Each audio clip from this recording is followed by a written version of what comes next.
ہے کہ زکوٰۃ کی ادائیگی کیا سال پورا ہونے کے بعد ہی ہوگی یا ہم بیچ میں بھی دے سکتے ہیں؟ دیکھیں، بیچ میں بھی آپ دے سکتے ہیں زکوٰۃ کے نیت سے، اس کو شمار کرتے رہیں، پھر سال کے آخر میں آپ زکوٰۃ کا حساب کریں، پھر یہ دیکھیں جو شروع میں بیچ میں آپ دے چکے ہیں اگر وہ اور جو جتنی سال کے آخر میں زکوٰۃ بن رہی ہے برابر ہے تو نہ لینا نہ دینا۔ مثلا آپ نے 50,000 خرچ کر دیے، آخر میں کیلکولیشن کی تو 50,000 ہی زکوٰۃ بنی تو آپ ایڈوانس دے چکے ہیں، کچھ بھی نہیں۔ اور اگر وہ کم تھی، مثلا 40,000 دی تھی، 50,000 بنی، 10,000 اور دے دیں۔ اور اگر زیادہ بن گئی، آپ نے 60,000 دے دی، زکوٰۃ 50,000 بنی، تو یہ 10,000 اگلے سال میں آپ شمار کر سکتے ہیں۔ لیکن اس میں ایک شرط ہوتی ہے کہ سال کے شروع میں اور سال کے آخر میں نصاب مکمل ہونا چاہیے۔ مثال کے طور پر میرے پاس صرف 5,000 روپے ہیں تو زکوٰۃ کا سال شروع ہی نہیں ہوا، لیکن میں نے یہ سوچ کر کہ شاید بعد میں پیسے آ جائیں، میں نے زکوٰۃ کی نیت سے صدقہ کرنا شروع کیا، حتیٰ کہ سال کے آخر میں میرے پاس 10 لاکھ روپے آ گئے، تو یاد رکھیں کہ یہ جو درمیان میں تھا یہ زکوٰۃ میں شمار نہیں ہوگا، کیونکہ سال کے آخر میں نصاب کمپلیٹ ہے، شروع میں نہیں۔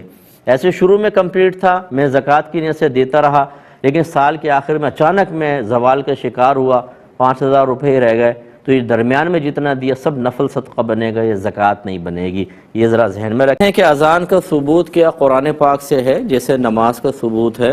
دیکھیں، ایک ہوتا ہے کسی چیز کا ذکر اور ایک ہوتا ہے اس کا حکم۔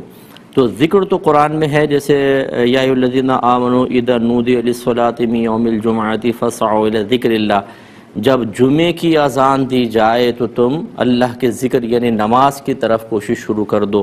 تو یوں اذان کا تذکرہ تو قرآن میں موجود ہے، لیکن اس طرح کا حکم کہ جب نماز پڑھنی ہو تو اذان دو، اس طرح قرآن میں موجود نہیں، یہ حدیثوں کے اندر موجود ہے۔ اور یہ بات ہمیشہ یاد رکھیے، یہ مجھے بعض لوگ بھیجتے رہتے ہیں، اس طرح کے کویسچنز بھی آتے ہیں کہ اس کا ثبوت قرآن سے دیجئے، اگر آپ ثابت کر دیں گے تو ہم مان لیں گے۔ ایسے لوگوں سے فوراً یہ کویسچن کیا کریں کہ پہلے آپ جو بات کہہ رہے ہیں اس کو قرآن سے ثابت کریں، کہ قرآن یہ کہے کہ جو مجھ میں ثابت ہوگا اس کو ماننا ورنہ نہ ماننا۔ یہ چیز آپ ان سے کہیں تم قرآن سے ثابت کرو، کیونکہ ماشاءاللہ قرآن سے بڑی محبت ہے آپ کو اور ہر چیز آپ قرآن سے ثابت کرنا چاہتے ہیں، تو جو آپ مطالبہ کر رہے ہیں اس مطالبے کو بھی قرآن سے ثابت کر کے بتا دیں، پھر میں تمام چیزیں قرآن سے ثابت کر کے بتاؤں گا۔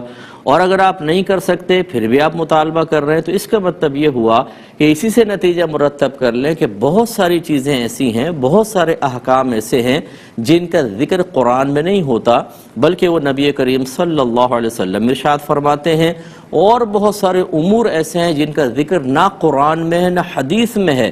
پھر یہ فقہا کا کام ہوتا ہے کہ وہ اپنے اجتہاد سے ان مسائل کا حل نکالتے ہیں۔ جب نبی کریم صلی اللہ علیہ وسلم نے حضرت معاذ بن جبل رضی اللہ تعالی عنہ کو یمن کا حاکم بنا کر بھیجا تو آپ نے پوچھا کہ اے معاذ تم کس چیز سے فیصلہ کرو گے؟ عرض کی قرآن پاک سے۔ فرمایا اگر تم اس میں نہ پاؤ تو؟ عرض کی حدیث سے، سنت رسول سے۔ فرمایا اگر اس میں نہ پاؤ تو؟ عرض کی پھر میں اپنے رائے سے اجتہاد کروں گا۔ تو میرے آقا صلی اللہ علیہ وسلم بہت خوش ہوئے اور آپ نے اللہ کی بارگاہ میں عرض کی کہ اللہ کا شکر ہے کہ اس نے رسول کے قاصد کو اس چیز کی توفیق عطا فرمائی جس سے اللہ اور اس کا رسول راضی ہیں۔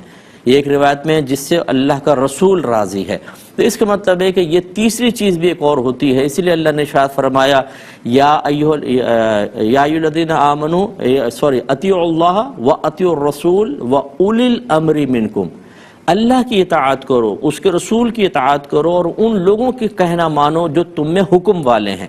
اور اکثر مفسرین کہتے ہیں کہ اس سے مراد مجتہدین اور ائمہ مستند مفتیان کرام ہے کہ جب وہ کوئی حکم بیان کرتے ہیں تو ان کا حکم مانو۔ تو ان کا حکم علیحدہ ذکر کیوں کیا؟ اس کا مطلب ہے قرآن میں بھی ہے، حدیث میں بھی، اور کچھ چیزیں ان میں نہیں ہیں وہ پھر فقہا بیان فرماتے ہیں۔ اس لیے اس طرح کے مطالبے صحیح نہیں ہوتے۔